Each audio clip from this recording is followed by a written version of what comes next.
Hello बच्चों, आज हम लेके आए हैं क्लास 10th के सन 2025 के सेट नंबर ए। इसका मॉडल है 822 वीवी, जो कि 70 नंबर का पूरा पूर्णांक है। आइए इनके अनसॉल्व पेपर को आज हम यहाँ सॉल्व कराते हैं। सबसे पहले हम ऑब्जेक्टिव क्वेश्चन को हल करेंगे, फिर खंड बा, फिर खंड सा को ऐसे ही हल करेंगे। वैसे इसमें बेटा दो ही खंड है, एक आ एक बा, ठीक है। पहले आइए ऑब्जेक्टिव नंबर क्वेश्चन को करते हैं। देखिए बेटा, आपकी स्क्रीन पर पहला नंबर ऑब्जेक्टिव क्वेश्चन क्या कह रहा है ये देखते हैं। कह रहा है एक परिमेय संख्या और एक अपरिमेय संख्या का योग होता है। बच्चों, मैं आपको यहाँ पर समझाने जा रहा हूँ तो अच्छे से समझ लीजिएगा। देखो, अगर हम एक परिमेय संख्या लिखें, परिमेय संख्या, ठीक, और इसी में एक अपरिमेय संख्या लिखें, अपरिमेय संख्या, तो एग्जाम्पल में देखो, अगर ये 4 है प्लस ये √3 है तो ये पूरा अपरिमेय ही रहेगा। जो इसका आंसर आएगा वो अपरिमेय संख्या ही होगा, अपरिमेय संख्या होगा, ठीक। परिमेय और परिमेय जोड़ेंगे तब परिमेय होगा, याद रखना ना। और अपरिमेय परिमेय अपरिमेय होगा, और गुणा करने पे दोनों आएगा, परिमेय भी आ सकता है। बेसिक इस मेरी बात समझिएगा। तो ये क्या आया बेटा, इनका योग अपरिमेय आ गया ना। अगर हम देखो बेटा, एक परिमेय और परिमेय जोड़ें तो क्या आएगा, परिमेय संख्या आएगा। अब यहाँ पर हम आपको एग्जाम्पल बताएं, ये वाला पॉइंट समझ में आया। अगर एक हम परिमेय संख्या में परिमेय संख्या का गुणा करें, परिमेय का गुणा करेंगे तो परिमेय ही आएगा, ठीक। नोट, तो ये आपका ऑप्शन नंबर कौन सा है, डी नंबर। तो आपका ऑप्शन नंबर डी सही है बेटा, तो ऑप्शन नंबर डी में आप लगा सकते हैं।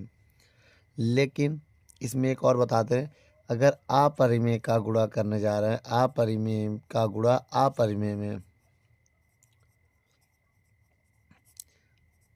तो यहाँ पर दो आंसर आ सकता है बेटा आपका। पहला, परिमेय भी आ सकता है, परिमेय भी आ सकता है, और अपरिमेय भी आ सकता है। बताइए कैसे, आइए मैं समझाता हूँ। देखो, नोट नंबर 1 नोट नंबर 2 को पहले आइए समझते हैं। जैसे जो नोट नंबर 1 है हमारा, बहुत ध्यान से देखिएगा। तो नोट नंबर 1 में परिमेय में जैसे हम कहें 4 × 4 करेंगे, 4 × 16 तो परिमेय है, नोट नंबर 1 से है। लेकिन नोट नंबर जो 2 है, अगर उसमें अपरिमेय का गुणा अपरिमेय में करें, जैसे √2 का √2 करते तो 2 हो जाता है। देखो परिमेय आया। अगर हम √2 का गुणा √3 का गुणा, देखो ए भी अपरिमेय है, इसमें √6 आएगा। ये क्या है, अपरिमेय संख्या है, नहीं निकला ना बेटा। तो इस ऐसा ही एग्जाम्पल मैं बता रहा हूँ, तो यहाँ पर दोनों आ सकता है, ठीक है। तो बच्चों, वीडियो को रोक कर नोट कर लो। चलिए बच्चों, अब हम दूसरा नंबर क्वेश्चन देखते हैं क्या कह रहा है। पहला नंबर तो हो गया, आइए दूसरा नंबर क्वेश्चन पढ़ते हैं। कह रहा है 156 का अभाज्य गुणनखंड करना है बेटा। 156 का अभाज्य गुणनखंड होगा, क्या होगा बेटा, मैं आइए देखते हैं। आपकी स्क्रीन पर तीनों क्वेश्चन होगा। तो 156 का पहले हम एलसीएम लेंगे बेटा, क्या लेंगे, एलसीएम। 2 से पहले हम इसको काटेंगे, ठीक है। अगर हम 2 से काटें, 2 सत्ते 14, एक इधर जाएगा, 2 अट्ठे 16, फिर 2 से काटेंगे, 2 तिहाई 6, एक इधर जाएगा, 2 नवा 18। अब ये 3 से कटेगा, 3 एक कम 3, 3 तिरिक्का 9। अब ये 13 से कटेगा, 13 एक कम 13। तो अब इसका अभाज्य गुणनखंड होगा 156 का 2 × 2 × 3 × 13, ये आएगा। अब ये आने के मतलब इसको हम ऐसे भी लिख सकते हैं, 2 की पावर 2, क्योंकि 2 बार है, गुणे 3 × 13। तो ये ऑप्शन नंबर हमारा देखिए वी है। तो बेटा वी नंबर ऑप्शन आपका सही होगा। चलिए बच्चों, तीसरा नंबर क्वेश्चन आइए पढ़ते हैं। कह रहा है यदि 3x + 5y बटे 3x - 5y, देखिए बेटा 3x + 5y बटे 3x - 5y बराबर 7/3 हो, तो x रेशियो y का मान बताना है ना। इन सभी ऑप्शन में एक आएगा। आइए हल करने के बाद ही हम पता करेंगे। देखिए 3 का इसमें गुणा करो, 3 तिरिक्का 9x प्लस 3 पचे 15y बराबर 7 का गुणा इसमें करो, 7 त्रिक 21x, 7 पना 35y। हमने क्या किया, इसका गुणा इसमें किया, लेकिन लिखेंगे आमने सामने, ठीक है। इसका इधर चला जाएगा, इसका इधर चला जाएगा। एक्स वाले एक तरफ करो, वाई वाले एक तरफ करो। ठीक, देखो ये 9x है, एक्स इधर आके -21x हो जाएगा। ये प्लस है, उधर जाके -15y और 35y अपनी जगह पर है। इनको जोड़ो, घटेगा ये 21 से 9 जाएगा, -12x आएगा। ये दोनों माइनस में जुड़ जाएगा। 5 5 10 का 0 हासिल लगा 1, 3 1 4 1 हासिल 5 आ जाएगा। माइनस से माइनस कट जाएगा। एक्स की वैल्यू निकालेंगे तो यहाँ वाई है, ध्यान दीजिएगा। वाई को नीचे लगा दो और 50/12 कर लो। ठीक, अगर हम इसको काटना चाहें तो कट भी सकता है ना। आइए देखते हैं। x/y, बहुत ध्यान से देखिएगा। 2 से काटें 25 आएगा, 2 छंग 12 आ जाएगा। 2 से काटेंगे तो 25, ये 12 आ जाएगा। तो इसको x/y में लिखे तो 25/6 आ रहा है। तो ऑप्शन नंबर आपका ए सही है बेटा। ठीक है, तीसरे का ए नंबर आपका ऑप्शन सही है। चलिए बच्चों, चौथा नंबर क्वेश्चन को पढ़ते हैं। कह रहा एक समीकरण दिया है जो कि ये है 3x² - 2x + 1/3 = 0 है। तो कह रहा विविधकर ज्ञात करना है इसका बेटा। तो एक काम करो, पहले एक काम करो, 3 को हटाओ बटे से। 3 का गुणा करने पर, 3 का गुणा करने पर जब 3 3 का 9x² हो जाएगा, 3 दूनी 6x हो जाएगा, प्लस 3 1 का 3 से 3 कट जाएगा तो 1 आएगा केवल, बराबर 0। क्या आ जाएगा? 0 आ जाएगा। अब एक काम करते हैं, अब यहाँ पर क्या निकलेगा बहुत ध्यान से देखिए फार्मूला। अगर हम यहाँ पर डी का विविधकर ज्ञात करना है ना, तो ax² + bx + c = 0 से तुलना करो, से तुलना करेंगे। अब जैसे तुलना करेंगे तो एक मान 9 आएगा, बी का मान -6 आएगा और सी का मान 1 आएगा। अब देखिए आ गया ना, विविधकर का फार्मूला क्या होता है? b² - 4ac। अब यहाँ पर आइए ज्ञात कर लेते हैं। देखो बेटा, v का मान कितना है? b का मान है 6, -6 का स्क्वायर 4a। a का मान कितना है? 9। c का मान है 1। तो बेटा 6 का स्क्वायर 36 हो जाएगा और माइनस का स्क्वायर प्लस हो जाता है। और 9 1 कम 9, 9 चौक 36 और 36 से 36 क्या होगा? कट जाएगा। इसका मतलब 0 आ रहा है। तो आपका ऑप्शन नंबर ए सही है, 0। नोट कर लो, फिर आगे देखते हैं। चलिए बच्चों, क्वेश्चन नंबर हम लोग 5वां पढ़ते हैं। क्या कह रहा है? सवाल आपके स्क्रीन पर है। कह रहा सारणी का माध्य ज्ञात करना है। बेटा माध्य ज्ञात करने के लिए क्वेश्चन आपके स्क्रीन में पहले लिखेंगे वर्ग अंतराल, वर्ग अंतराल लिख लिया। ठीक है, अब इसके बाद क्या लिखेंगे? बारंबारता लिखेंगे हम, या मध्य पद लिखेंगे। देखो बेटा, वर्ग अंतराल हो गया, मध्य पद और बारंबारता, बारंबारता। तो बेटा ये x होता है और ये f होता है। इसके बाद लिखेंगे x × f। इतना टर्म निकालेंगे तभी हम सवाल को हल कर पाएंगे। तो एक काम करो, और वर्ग अंतराल बोलो। 2 से 4, 4 से 6, 6 से 8, 8 से 10, 10 से 12। ठीक, अब बताओ मध्य पद कितना आया था? अगर हम मध्य पद निकालें तो जोड़ के आधा करना होगा। जोड़ो इनको। 4 2 6 का आधा 3, 6 4 10 का आधा 5 और 8 6 14 का आधा 7, 10 8 18, 18 18 के आधा 9 और 10 2 12, 10 कितना होगा? 22 का आधा 11।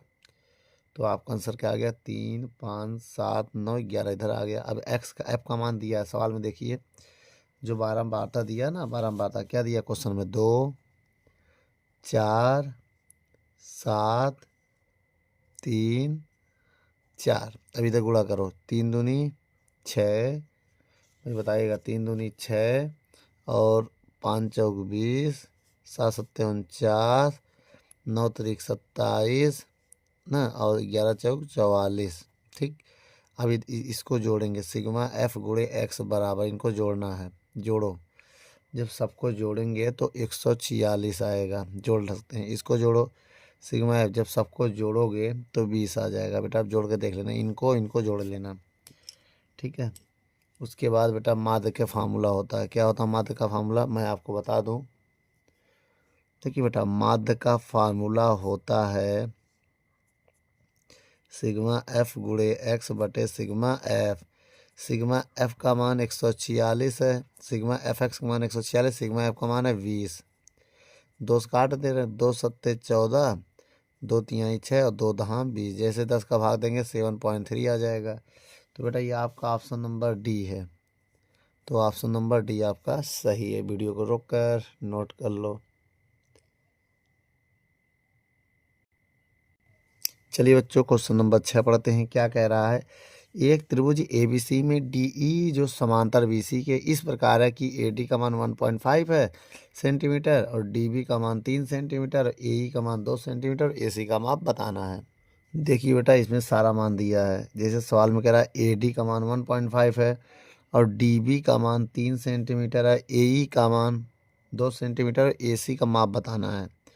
AC का माप बताना है। तो एक काम करो, पहले हम ये निकालेंगे EC, तभी AC निकाल पाएंगे। तो एक काम करो, मैं आपको फॉर्मूला बताना चाह रहा हूँ। देखो इसमें इसका भाग दे दो, इसमें इसका भाग दे दो, शॉर्टकट ट्रिक है। वैसे होता तो क्या है, मेरी बात समझिएगा, पूरे त्रिभुज में के भुजा में छोटी त्रिभुज का भाग दिया जाता है, लेकिन ये ऑब्जेक्टिव क्वेश्चन है इसको ना, तो इसको हम डायरेक्ट करने की कोशिश करेंगे। देखिए बेटा मेरी बात समझिएगा, इसमें इसका भाग दे दो। देखो AD में भाग दे दो DB का और AE में भाग दे दो EC का। ठीक, अच्छा AD का मान 1.5, यहाँ ने भी यहाँ करेंगे। तो बहुत ध्यान देखना बेटा, AD का मान 1.5, BD का मान 3 बराबर AE का मान 2 और EC का मान निकालना है ना। एक काम करो, इसका इधर गुणा करो, इसका इधर, जब इसका इधर गुणा करेंगे तो 1.5 EC, 3 दूनी 6 हो जाएगा, इसको बटे में ले जाएंगे, इसी बराबर 6 बटे 1.5, पॉइंट आएंगे 0 बढ़ाएंगे तो इसी बराबर 15 15 15 चौको 60, 4 सेंटीमीटर आ गया। अब जो AC हमारा है वो किससे किससे, AE प्लस EC से मिल के बना है।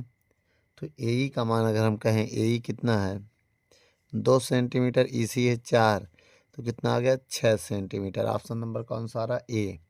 तो आपका बेटा A नंबर ऑप्शन सही है, इसका छठे का A। ठीक है बेटा, वीडियो को रोक कर नोट कर लो।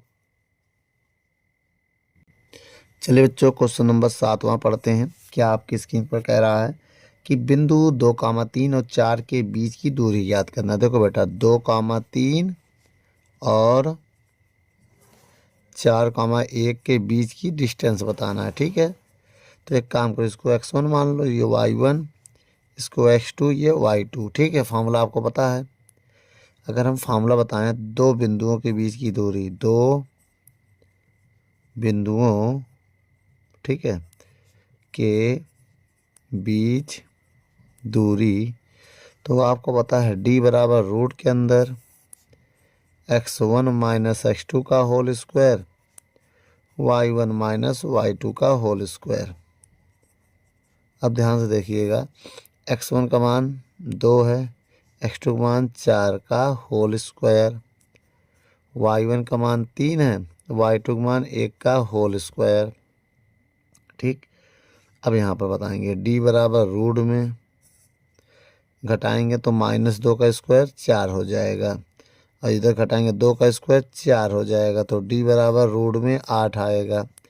8 को लिख सकते हैं 4 गुणे 2, तो ये 4 का वर्गमूल 2 बाहर आ जाएगा, अंदर 2 बचेगा। तो 2√2 जो आपका बी नंबर ऑप्शन है वो सही है बेटा, 7वें का बी नंबर ऑप्शन, यही तो आंसर आ रहा है। इतना मात्रक नोट कर लो।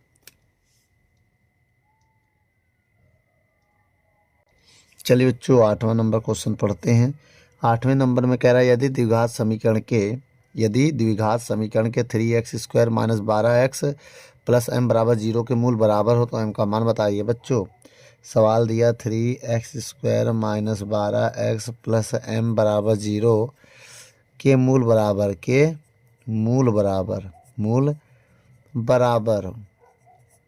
देखो बेटा मूल बराबर का मतलब, बच्चों अगर मूल बराबर है तो फार्मूला ये लगेगा। देखिए बेटा पहले तुलना करेंगे, ax² bx प्लस c बराबर 0 से तुलना, इसका तुलना कर लेना पहले।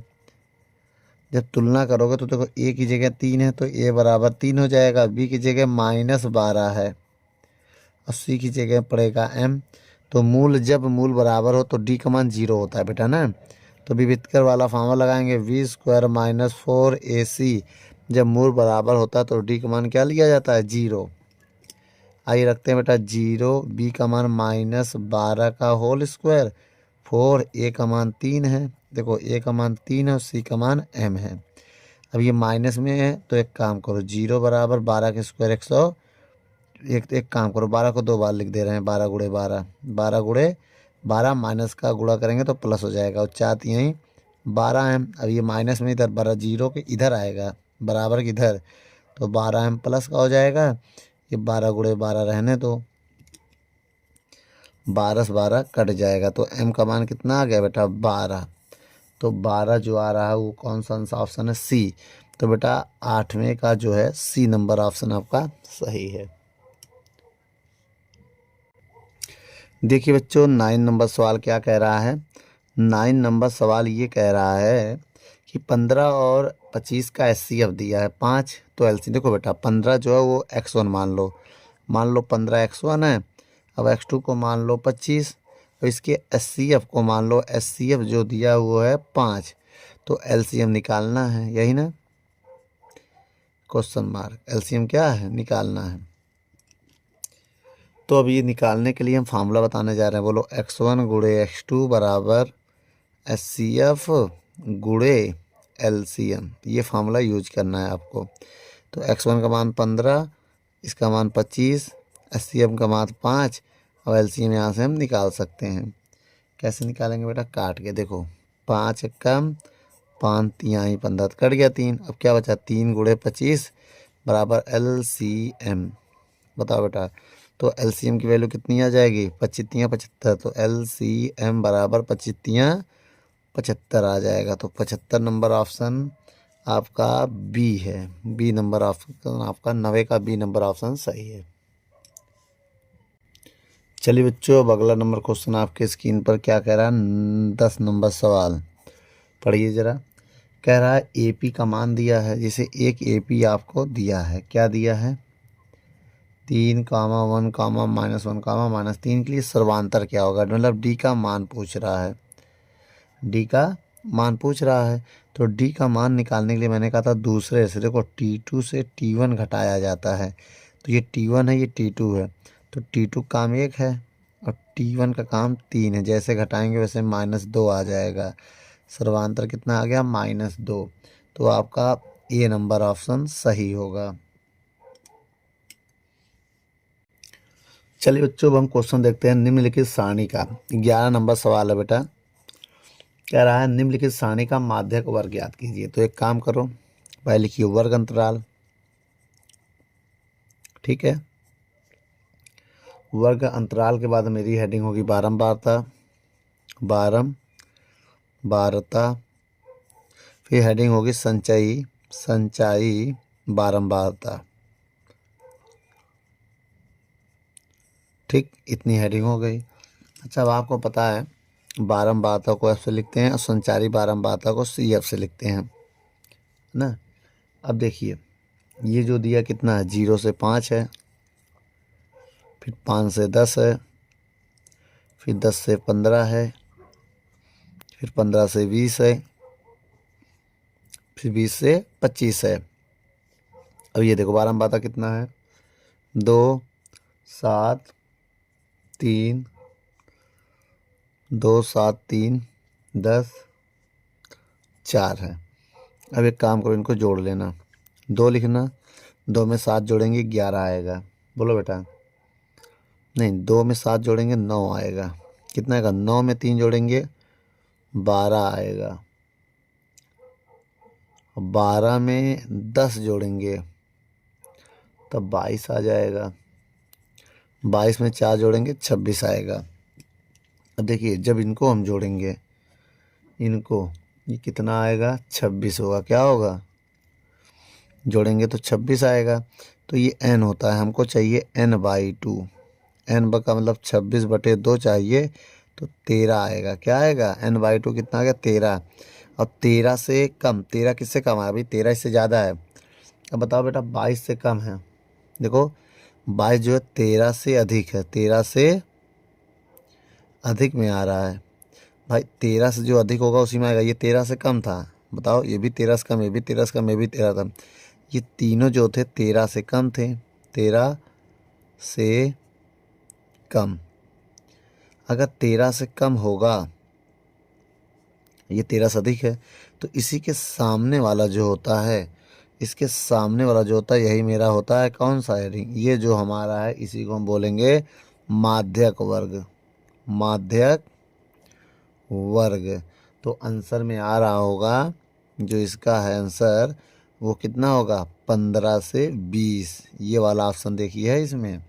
अगर किसी में है 15 से 20 वाला ऑप्शन तो सही है। डी नंबर ऑप्शन आपका बेटा सही है, नोट कर लो।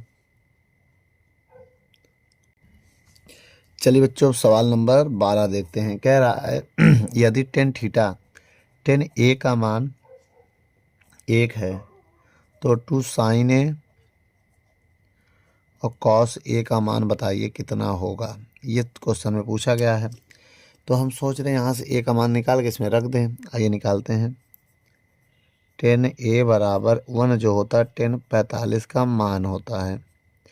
ये से कट जाएगा तो ए बराबर आ जाएगा 45। कितना आ जाएगा, 45 में रखो 2 साइन 45 कॉस 45।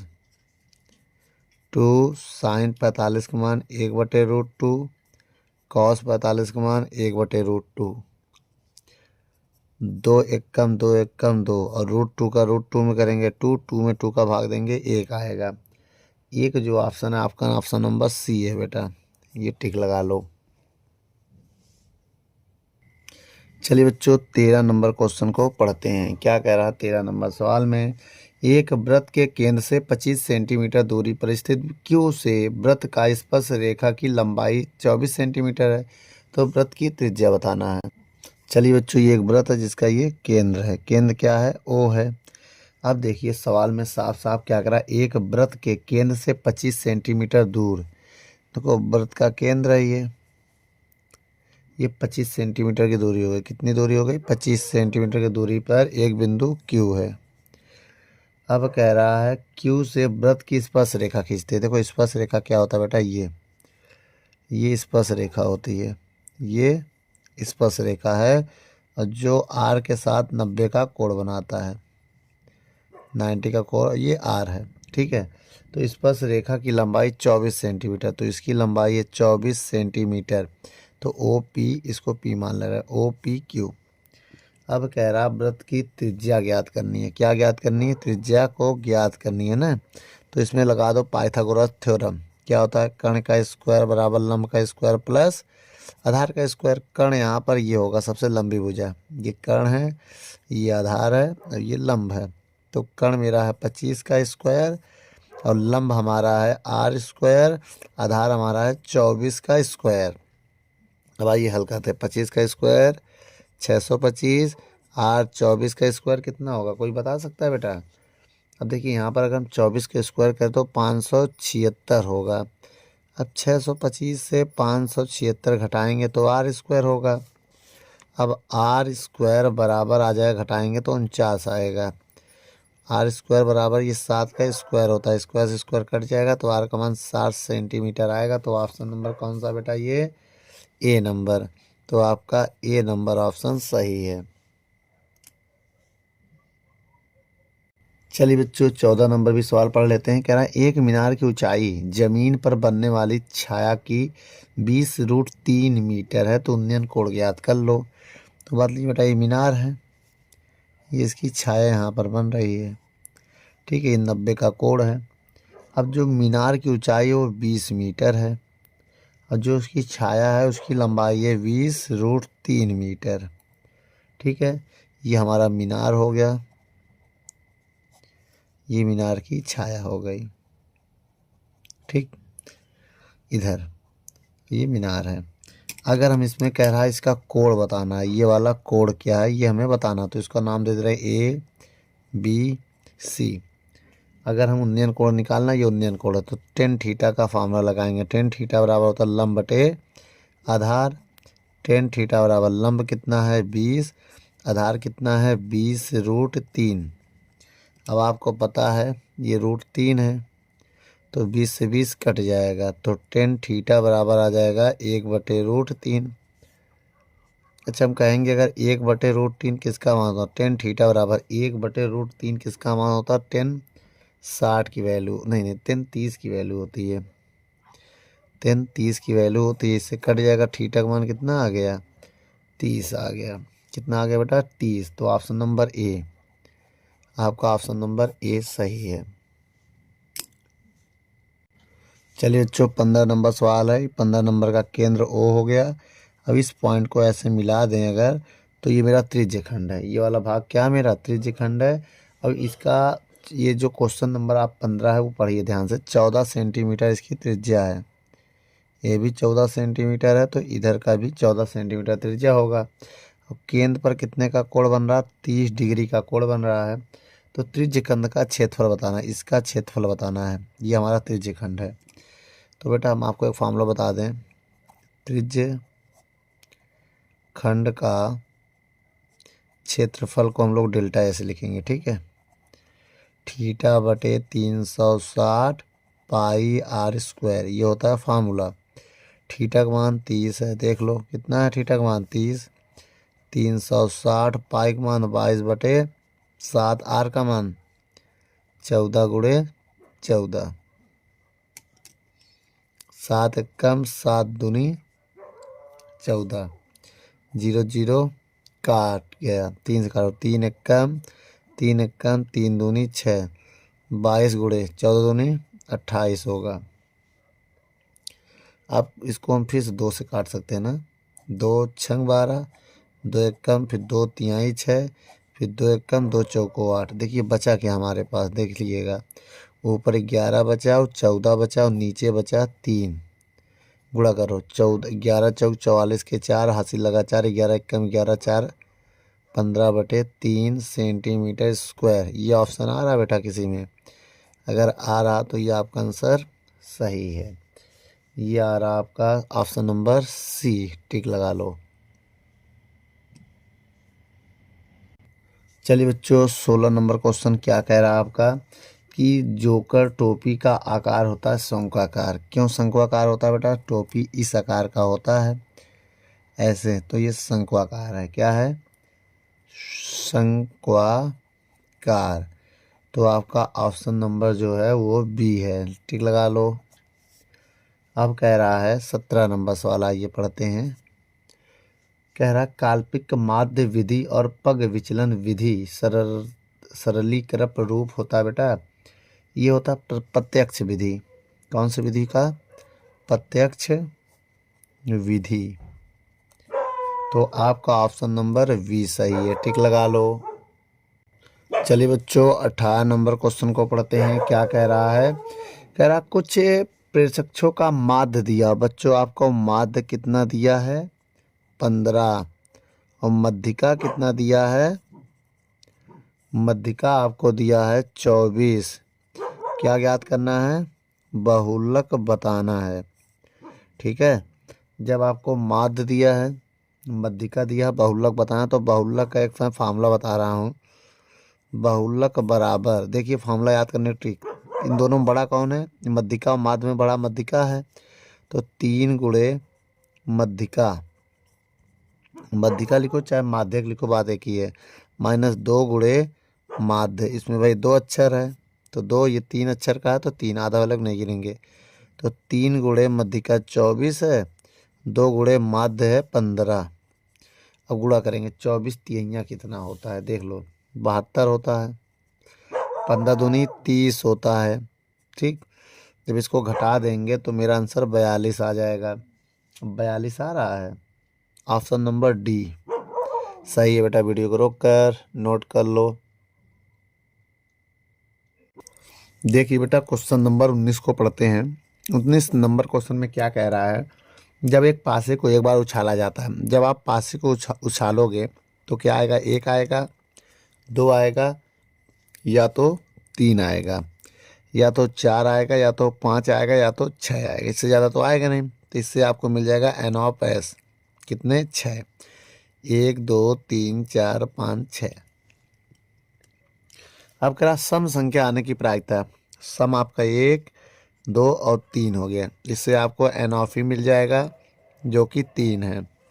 अब प्रायिकता का फार्मूला होता है पी ऑफ ई बराबर एन ऑफ ई बटे एन ऑफ एस। अब देखेंगे एन ऑफ ई आपके पास 3 है, एन ऑफ एस 6 है, तो 3 एकम 3 दूनी 6। तो आपका ऑप्शन नंबर बी जो है सही है। चलिए बच्चों, आइए सवाल नंबर अब 20वां देखते हैं। एक अच्छी प्रकार से फेंटे हुए ताश के 52 पत्ते हैं, तो एन ऑफ एस आपके पास दिया है 52 कुल पत्ते हैं। कुल पत्ते 52 होते हैं, तो उनमें से एक पत्ता निकाला जाता है रानी होने की प्रायिकता। तो एन ऑफ ई जो है रानी 4 होते हैं। कितने रानी जो होती हैं वो 4 होती हैं। तो पी ऑफ ई निकालना है तो फार्मूला होता है एन ऑफ ई बटे N of S. N of E 4 बटे 52, 4 एकम 4 एकम 4 तिहाई 12, तो 1/13 आपका ऑप्शन नंबर बी सही है। चलिए बच्चों, आपकी स्क्रीन पर अब है खंड बा का पहला के का। तो पहले का जो का नंबर क्वेश्चन है इसको जरा पढ़ो। क्या कह रहा है? एक लंबवृत्तीय शंकु की ऊंचाई और आधार का व्यास। बेटा ऊंचाई दिया है 48 सेंटीमीटर और व्यास दिया है 28 सेंटीमीटर। तो शंकु का आयतन ज्ञात करना है। क्या ज्ञात करना है? आयतन। किसका? शंकु का आयतन ज्ञात करना है। अगर हम आपसे कहें त्रिज्या कितना है तो आधा कर दोगे, 14 सेंटीमीटर हो जाएगा त्रिज्या। ठीक है, ये क्या है? त्रिज्या है। अगर हम का फार्मूला क्या होता है तुम कहोगे शंकु का आयतन का फार्मूला होता है शंकु का आयतन v बराबर होता है 1/3 पाई आर स्क्वायर h होता है। अच्छा, v का मान 1/3, पाई का मान 22/7, आर का मान कितना है 14, स्क्वायर है तो 2 बार लिखेंगे। बेटा इसके ऊपर स्क्वायर है ना, तो जितना पावर उतनी बार लिखेंगे। ऊंचाई है 48। अब इसको 7 से काटो। 7 एकम 7 दूनी 14, 3 एकम 3, 3 छक 18। अब v का मान मेरे पास कितना आ गया बेटा? 22 गुणे 2 गुणे 14। देखो बेटा 22 बचा था, 2 बचा, 14 और 16। इन तीनों का गुणा करना है तो 2 दूनी 4 4, 2 दूनी 4, 2 दूनी 4 और 16 गुणे अगर हम इसमें करें, आपको यहाँ बहुत अच्छे से ध्यान देना बेटा।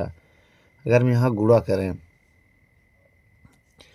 चारों का, कर लेना आराम से गुणा, तो देखोगे आंसर आएगा 704 सेंटीमीटर क्यूब। ठीक है, देखिए बेटा यहाँ से जब 3 एकम 3 एक जाएगा, 3 के 3, 3 दूनी 6, 3 का 9, 3 चौक 12, 3 5 15, 3 छक 18, 16 आ जाएगा। जब इन दोनों का हम गुणा करेंगे तो 616 आएगा। कितना आएगा? 616 गुणे, अभी गुणा और करना है बेटा ना, गुणे 16। तो 616 का 16 गुणा कर दो बेटा। जो भी आंसर आए तो आंसर को आप कमेंट बॉक्स में कमेंट जरूर करें और कमेंट करके बताएं गुणा करने में कितना आ रहा है। इन दोनों का गुणा करेंगे, 16 का गुणा और 616 का गुणा जब करेंगे तो जो आए यहाँ पर लिखिए और कमेंट ज़रूर करेंगे। उससे हमें पता चल जाएगा कितने लोग इसका आंसर सही बता रहे हैं। चलिए बच्चों, इसके बाद पहले का खा नंबर आइए अब हम हल करते हैं। क्या है? अभाज्य गुणनखंड विधि द्वारा 96 और 404 का एचसीएफ ज्ञात करना है। तो एक काम करो, एक तरफ 96 लिखेंगे, एक तरफ 404 लिखेंगे। अब इनका हम एलसीएम निकालने चल रहे हैं। देखिए बेटा, सबसे पहले मैं इसको काटूंगा किससे? 2 से। 2 चौको 8, एक इधर जाएगा, 2 अट्ठे 16, फिर 2 दूनी 4, 2 चौको 8, फिर 2 एकम, 2 दूनी, फिर 2 छंग, 2 तिहाई, फिर 3 एकम। आ गया। अब फिर 2 से काटो। किससे काटेंगे? 2 से। 2 दूनी 0, 2 दूनी, फिर 2 से काटेंगे, 2 एकम 0, 2 एकम। अब ये 101 से ही कटेगा। तो पहले इनका हम लिखेंगे प्राइम फैक्टराइजेशन। 96 का क्या है, 2 गुणे 3 है। अब लिखेंगे 101 का, किसका, 101 का 2 गुणे इसमें कॉमन देखो ये है और ये है, ये दो कॉमन है जो दोनों में है। तो लिखेंगे एस सी एफ बराबर जो कॉमन है, जैसे एक पद ये मिल गया कॉमन, अब एक ये मिल गया कॉमन, अब नहीं है तो 2 दूनी 4 आएगा इसका आंसर बेटा। कितना आ जाएगा, 4 जो है ये मेरा आंसर है। चलिए बच्चों क्वेश्चन नंबर पहले का गा पढ़ते हैं। क्या कह रहा है कि बिंदु, देखिए बेटा बिंदु दिया है, जैसे बिंदु है, ठीक। पहला बिंदु है -1, 7, दूसरा बिंदु है 4, -3 को मिलाने वाले रेखाखंड को किस अनुपात में विभाजित करेगा। ये ए है, ये बी है, ये सी है, तो ये करेगा x अनुपात y के अनुपात में विभाजित करेगा, ठीक है, के अनुपात में विभाजित करेगा। तो x और y के निर्देशांक ज्ञात करना है। अब इसका अनुपात दिया 2:3, मतलब इसको 2 मान लो, इसको 3 मान लो। अब इसके x और y के मान हमें बताने हैं। हमको किसका मान बताना है, इसके मान हमें बताने हैं। तो सोच रहे हैं हम, ये मेरा x1 हो जाएगा, ये y1, ये x2, ये y2, ये आपका m1 हो जाएगा और ये m2 हो जाएगा। अगर हम x वाला फार्मूला लगाएं, x बराबर, तो बोलो m2 x1 plus m1 x2 बटे m1 प्लस m2, ये फार्मूला लगेगा। अब अगर x बराबर लिखे, m2 का मान 3 है, x1 का मान -1 है, m1 का मान 2 है, x2 का मान 4 है, और बटे में क्या है, m1 m2, मतलब m1 2 है, m2 3 है, ठीक। इसको थोड़ा और हल करें, 3 एक कम -3, 4 दूनी 8 बटे 5। अब इसके बाद देखिए थोड़ा सा और हल करेंगे, x बराबर 8 में 3 घटेगा तो 5 बटे 5 आएगा, और भाग देंगे तो 1 आ जाएगा। x का मान तो आ गया। अब आइए बेटा y का मान निकालते हैं। y बराबर भी फार्मूला वही लगेगा जो मैंने बताया है। बोलो m2 y1 m1 y2 m1 plus m2, y बराबर m2 का मान 3 है, y1 का मान 7 है, m1 का मान 2 है, y2 का मान -3 है, बटे m1 m1 2 है, m2 3 है, 7 त्रिक 21, 3 दूनी 6 बटे 5। अब एक काम करो, इसको घटा दो, 21 से 6 जाएगा 15 बटे 5, y का मान आ जाएगा 5 कम 5 तिहाई, कितना आ गया। तो जो निर्देशांक हमारा है, क्या निर्देशांक, वो क्या है, x, y है, तो x का मान कितना आया 1, y का मान आया 3। तो ये मेरा फाइनल आंसर है बच्चों। वीडियो को रोक कर नोट कर लो।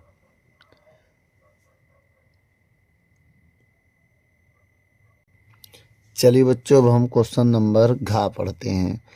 पहले का घ क्या कह रहा है बेटा, पहले का घ नंबर, कि यदि साइन अल्फा का मान दिया है, किसका मान, साइन अल्फा का मान दिया है 1/2, समझिएगा, और कॉस बीटा का मान दिया है 1/2, तो अल्फ़ा प्लस बीटा का मान कैसे निकलेगा, अल्फ़ा प्लस बीटा का मान बताना है, यही ना, ठीक, बता देंगे। कैसे बताएंगे ये आपको देखने की ज़रूरत है। सबसे पहले हम क्या करेंगे, अल्फ़ा बीटा का मान निकालेंगे। देखो बेटा साइन अल्फ़ा बराबर ये होता साइन 30 का मान, साइन 30 का मान 1/2, 2 होता है तो अल्फा अल्फा कट जाएगा, अल्फा का मान आ जाएगा 30। और ये होता है कॉस बीटा बराबर कॉस 60 की वैल्यू, तो कॉस से कॉस कट जाएगा, बीटा का मान आ जाएगा 60। अब हमें बताना है अल्फ़ा प्लस बीटा का मान। अल्फ़ा का मान 30, बीटा का मान 60, जोड़ेंगे हो जाएगा 90। यही मेरा आंसर है बेटा। वीडियो को रोक कर नोट कर लो। चलिए बच्चों, पहले का अंगा नंबर सवाल आइए देखते हैं। कह रहा है कि बिंदु -6,8 की मूल बिंदु से दूरी बताना। देखो बेटा, एक बिंदु P है जो कि यहाँ पर पॉइंट दिया गया, कितना दिया बेटा, -6,8 दिया है। ठीक, एक बिंदु ये है हमारा, और दूसरा बिंदु यहाँ से चालू करके मूल बिंदु है। मूल बिंदु को हम लोग ओस लिखते हैं, 0,0 होता है। अब हमें इनके बीच की दूरी बतानी है, इनके बीच की डिस्टेंस। तो एक काम करो, ये x1 हो जाएगा, ये y1 हो जाएगा, ये x2 हो जाएगा, ये y2 हो जाएगा। दो बिंदुओं के बीच की दूरी का फार्मूला बता दो बेटा। आइए देखते हैं। दो बिंदुओं के बीच दूरी, जैसे बेटा हम लिख रहे हैं ऐसे ही लिखना है, तभी नंबर आपको मिलेगा। d बराबर रूट के अंदर पहले फार्मूला लगा दें, x1 माइनस x2 का होल स्क्वायर, फिर y1 माइनस y2 का होल स्क्वायर। बेटा इसका शॉर्टकट भी फार्मूला होता है, लेकिन मैं स्टेप बाय स्टेप बता रहा हूँ। x1 का मान कितना है, -6, x2 का मान कितना है, 0 का स्क्वायर, y1 का मान 8, 0 का स्क्वायर। अब आपको पता है 6 का स्क्वायर 36, माइनस का प्लस हो जाएगा, 8 का 64, जब जोड़ेंगे तो 100 आएगा। 100 का वर्गमूल 10, तो 10 मात्रक आएगा इसका आंसर। ठीक बच्चों, वीडियो को रोक कर नोट कर लो। चलिए बच्चों, पहले का 4 नंबर क्वेश्चन अब पढ़ते हैं। इस क्वेश्चन में क्या कह रहा है, सिद्ध करना है cot A minus cos A बटे cot A plus cos A बराबर कॉसेक स्क्वायर ए -1 बटे कॉसेक ए +1। आइए लिखते हैं यहाँ पर। देखो बच्चों, ये क्वेश्चन है cot A minus cos A बटे cot A plus cos A. इसको हमें लाना है कॉसेक ए -1 कॉसेक ए +1। अब देखिए, अब यहाँ पर हम लेफ्ट हैंड साइड को उठाएंगे। ठीक, cot A minus cos A बटे cot A plus cos A. तो इसको मैं लिख सकता हूँ कॉस ए बटे sign A, minus cos A अपनी जगह पर रहेगा। इसको लिखता हूँ वही cos A minus sign A, cos A अपनी जगह पर रहेगा। बेटा एक फार्मूला होता है कॉट ए का, वही मैं लगाया हूँ, कॉस ए बटे साइन ए। तो ये फार्मूला वही यूज किया हूँ। अब यहाँ से कॉमन कर लें, अगर हम कॉस को कॉमन कर लें, चलिए बेटा यहाँ बता दे रहे हैं। ठीक, कॉस को कॉमन कर लें, कॉस ए कॉमन हो जाएगा, तो अंदर बचेगा 1 बटे साइन ए -1। अब यहाँ से भी अगर कॉस से कॉमन हो जाएगा, इसमें भी कॉस है इसमें भी कॉस है, कॉमन हो जाएगा तो अंदर बचेगा 1 बटे साइन ए +1। अब देखेंगे ये इससे कैंसिल हो जाएगा। अब 1 बटे साइन, बेटा 1 बटे साइन ए को लिख सकते हैं कॉसेक ए, याद रखना, 1 बटे साइन ए को लिख सकते हैं कॉसेक ए। तो 1 बटे साइन हो जाएगा कॉसेक ए -1, 1 बटे साइन हो जाएगा कॉसेक ए +1। ठीक है, तो ये हमारा आंसर बेटा। वीडियो को रोक कर नोट कर लो।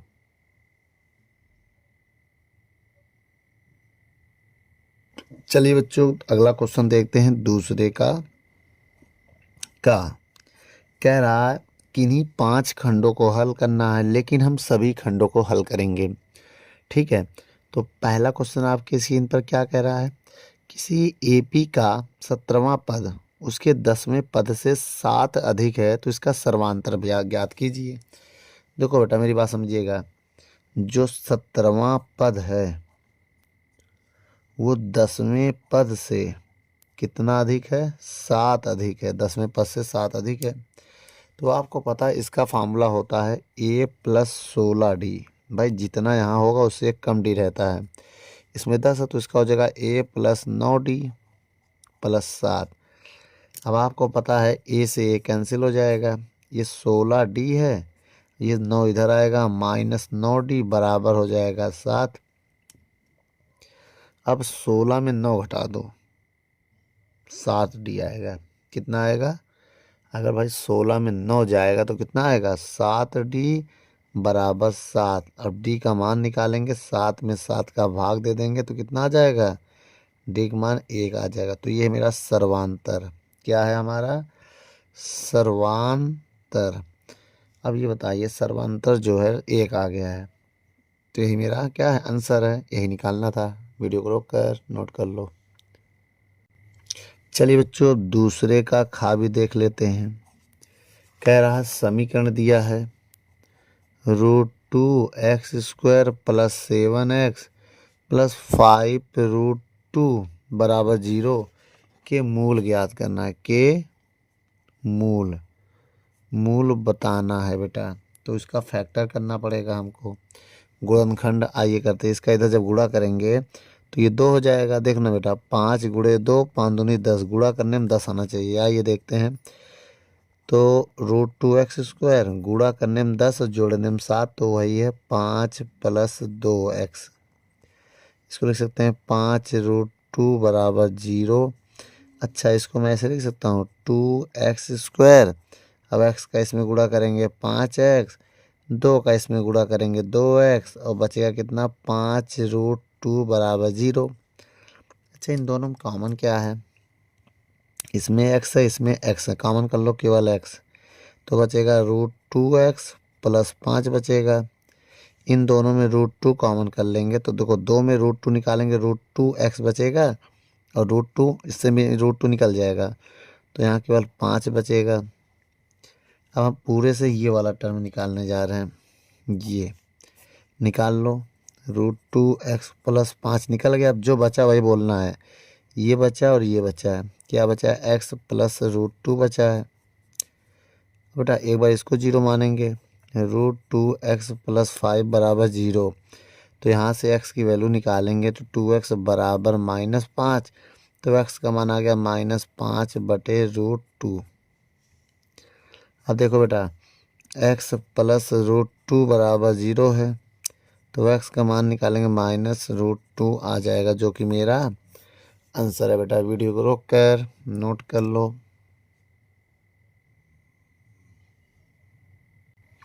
चलिए बच्चों अगला क्वेश्चन पढ़िए दूसरे का गा। क्या कह रहा पढ़िए कि एक त्रिभुज ABC की भुजा BC पर D एक बिंदु इस प्रकार है कि कोण ADC बराबर कोण BAC सिद्ध करना है। हमको क्या सिद्ध करना है, CA² बराबर CB गुणे CD। तो एक काम करते हैं, पहले आइए डायग्राम बना लेते हैं। हम डायग्राम मैं बना रहा हूँ, उसको थोड़ा देखिएगा, ठीक, हल्का टेढ़ा होगा उससे मत जाइएगा। तो अगर हम इस पर गिरा दें ऐसी लाइन, बेटा ये A है, ये D है, ये B है और ये C है। अब इसमें दिया है कोण, ये जो पूरा कोण है वो इसके बराबर है, समझ गए।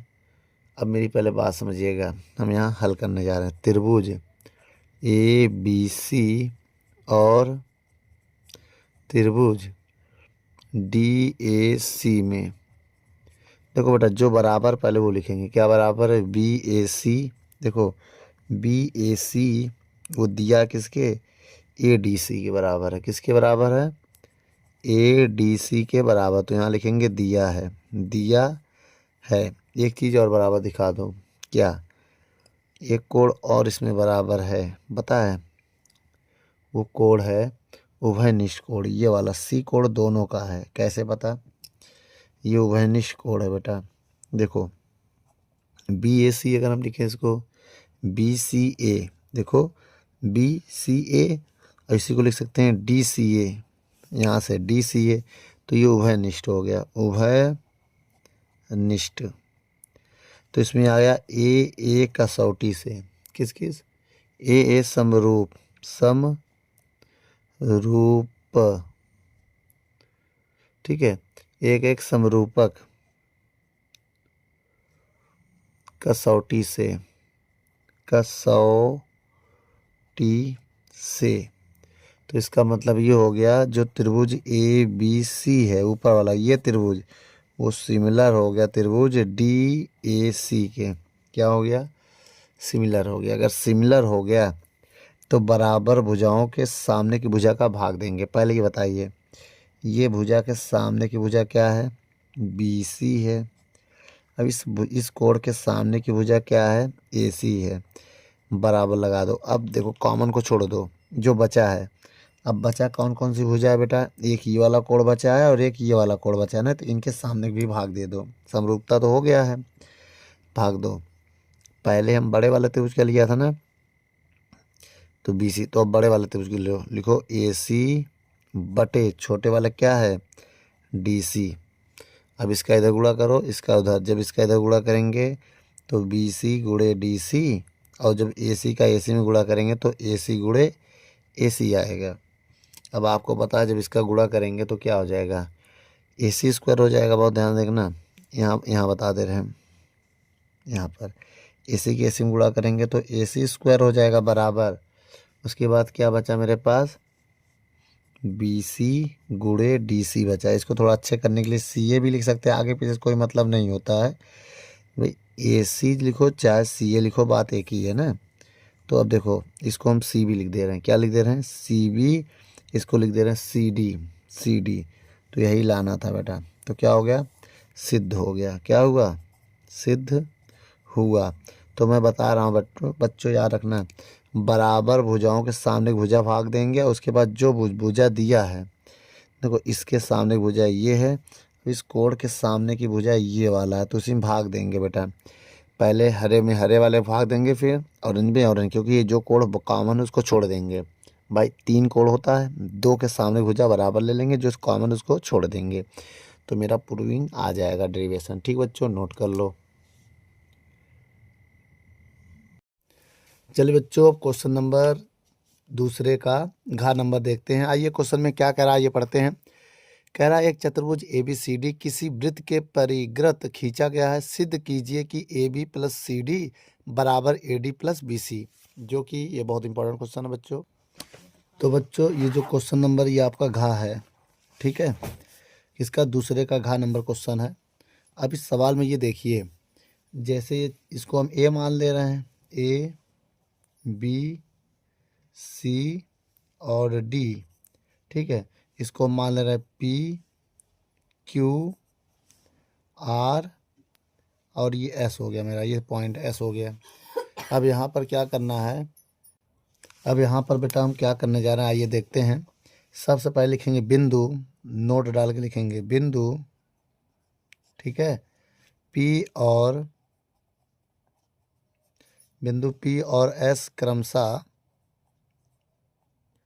देखो इन बिंदु P और S क्रमशः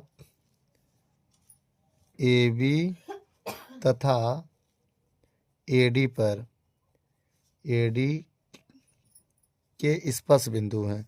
AB तथा AD के स्पर्श बिंदु हैं, ठीक है। अगर स्पर्श बिंदु हैं तो जो आपका AP है, मेरी बात समझिएगा, जो AP है वो AS के बराबर होगा। किसके बराबर होगा? AP जो है AS के, ये वाला जो साइड है इसके बराबर होगा। इसको समीकरण 1 मान ले रहे हैं, ठीक है।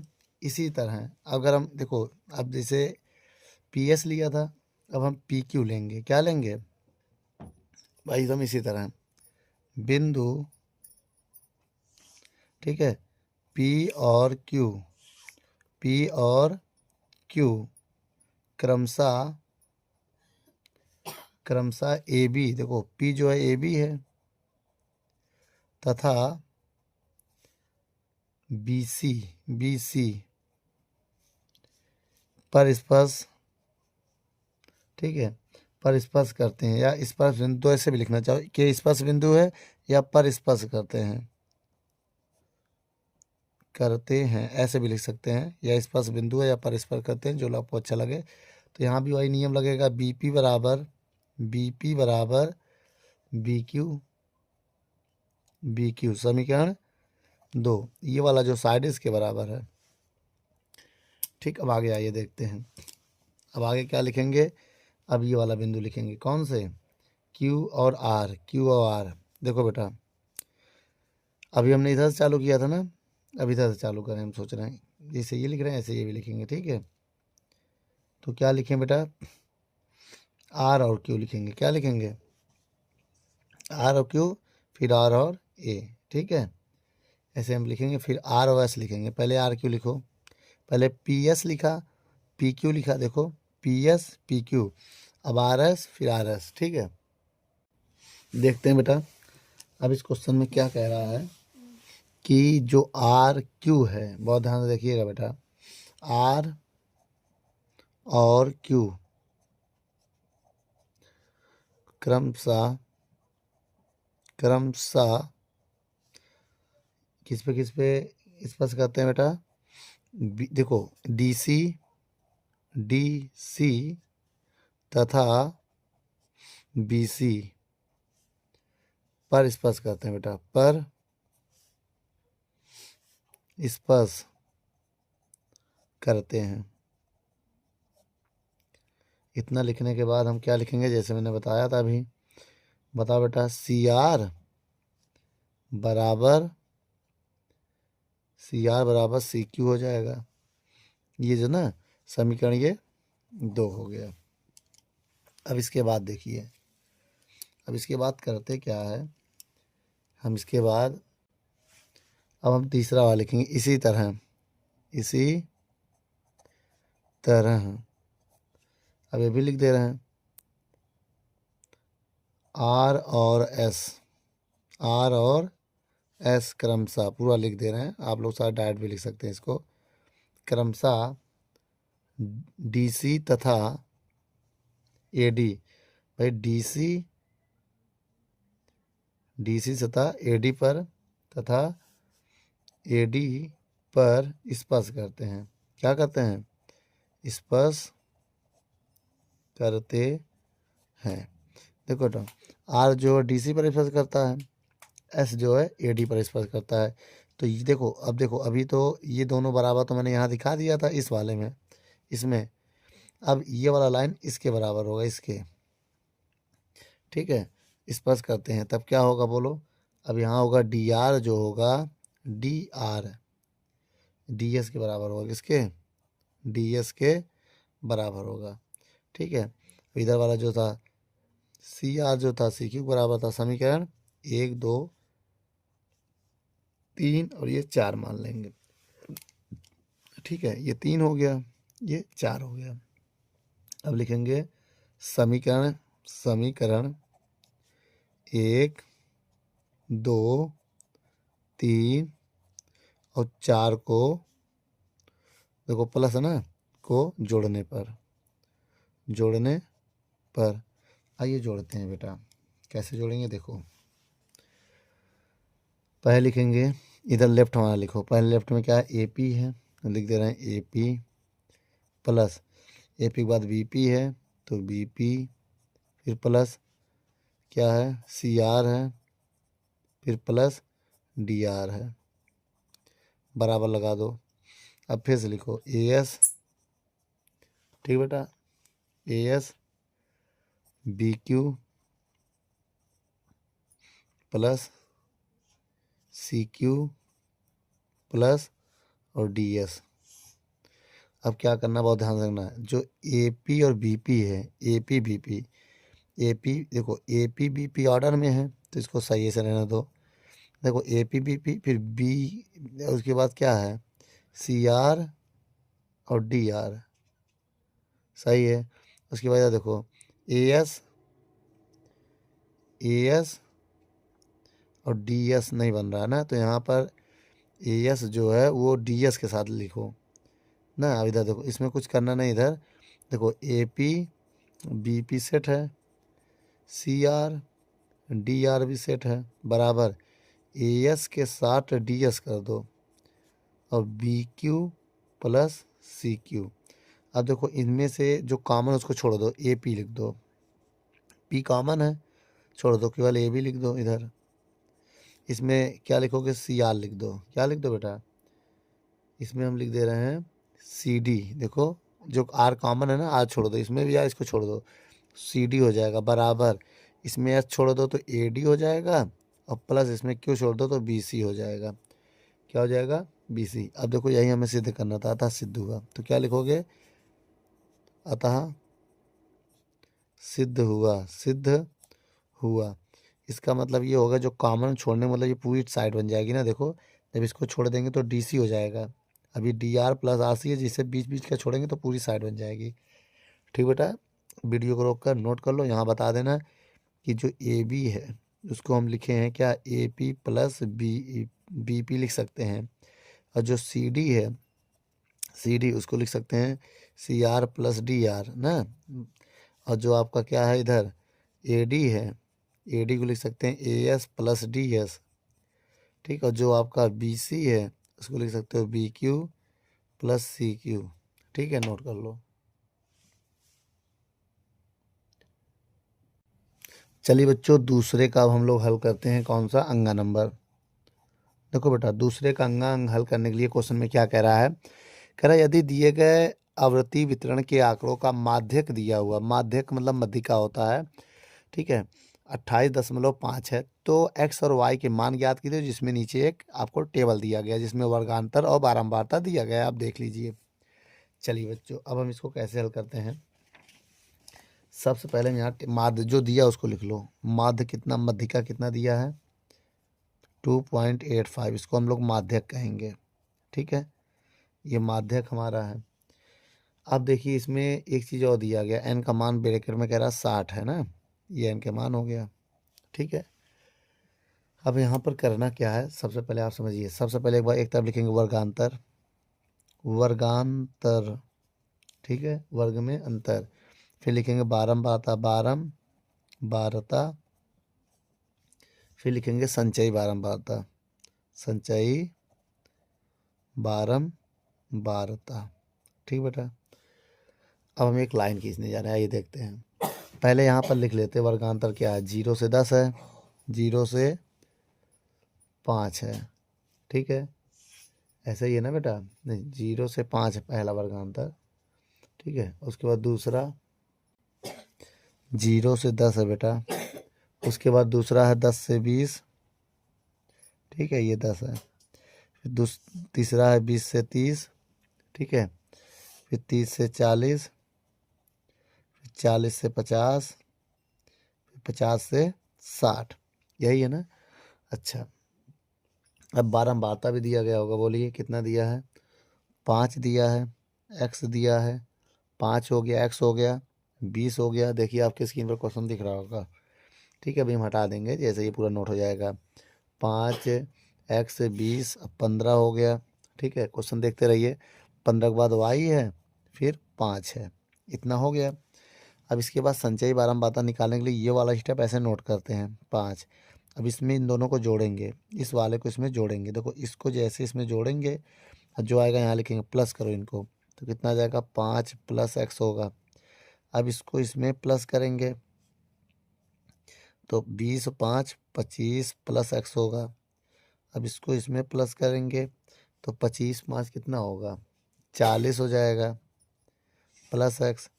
अब इसको इसमें प्लस करेंगे तो 40 प्लस एक्स प्लस वाई हो जाएगा। अब इसको इसमें प्लस करेंगे तभी 40 5 45 प्लस एक्स प्लस वाई हो जाएगा। और इसको जोड़ने में जो एन आता था वो कितना दिया था, एन 60 है, इसका मतलब ये 60 आएगा।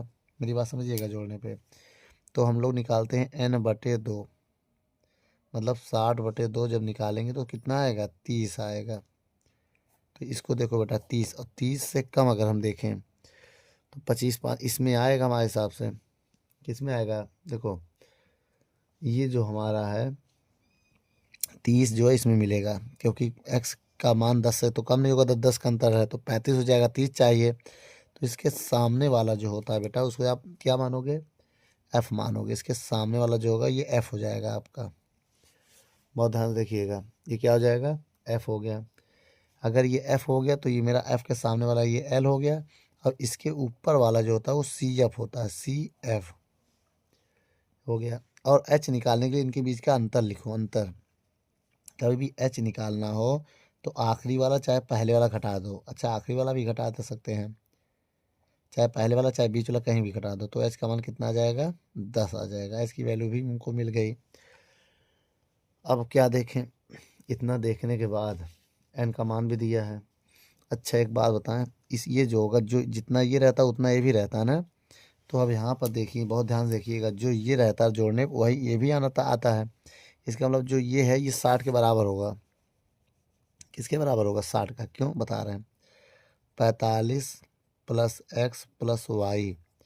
भाई जितना ये आता है उतना लास्ट में ये भी आता है यार ना, तो 60 के ये बराबर होगा, बराबर 60। अगर हम यहाँ से x प्लस वाई का मान निकालें तो 60 माइनस 45 होगा। बोलो। अब इसके बाद ये समझो, अगर हम यहाँ से वैल्यू निकालते हैं तो x प्लस वाई बराबर, ये देखो घटा देंगे तो 15 आएगा।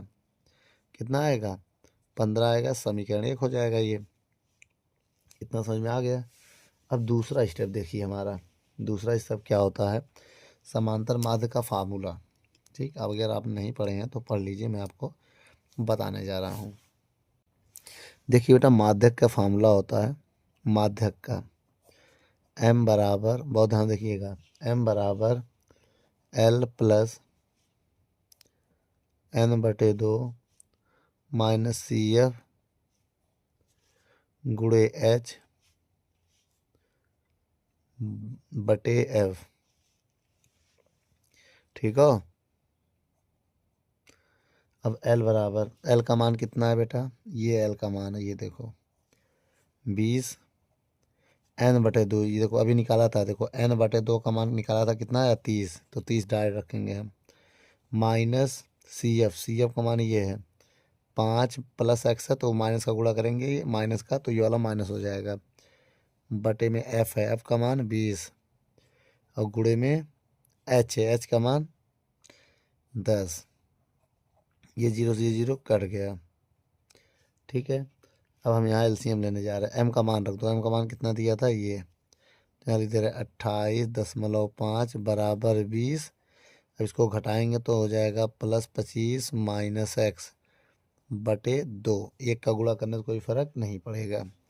अब यहाँ एलसीएम लेंगे, अगर हम एलसीएम लें, अगर मैं यहाँ एलसीएम ले तो ये देखो मेरी बात समझिए, कितना आएगा? 28.5 बराबर, अब 20 दूनी 40, 40 प्लस 25 माइनस एक्स बटे 2।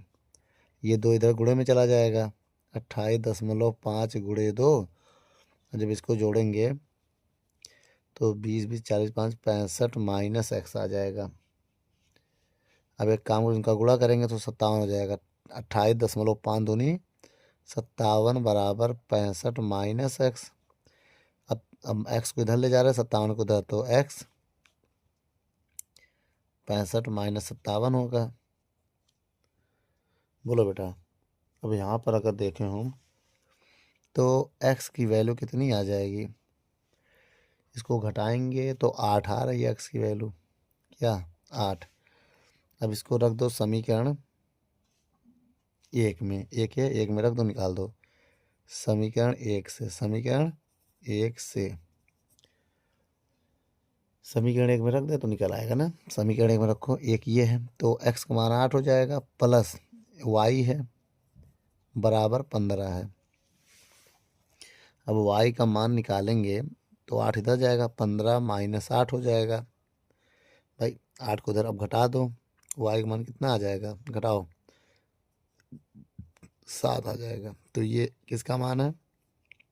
x का, ये y का, जो कि मेरा आंसर है। बेटा वीडियो को रोक कर नोट कर लो। चलिए बच्चों, अगला नंबर क्वेश्चन है 4 नंबर, दूसरे का 4 नंबर क्वेश्चन। आइए देखते हैं क्या कह रहा है। किसी कारण 12 खराब पेन 132 अच्छे पेन में मिल गए हैं, तो केवल देखकर यह नहीं बताया जा सकता कि पेन खराब है या अच्छा।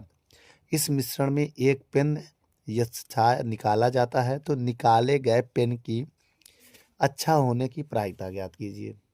सबसे पहले बेटा, दूसरे के 4 नंबर क्वेश्चन को हल करने के लिए हमें एक बात याद रखनी पड़ेगी। एन ऑफ एस निकाला जाएगा। एन ऑफ एस क्या होता है? टोटल नंबर, कुल संख्या। देखो 12 खराब पेन है, अब 132 अच्छे पेन है। जब कुल पेन जोड़ेंगे तो टोटल मेरे पास 144 पेन आएंगे।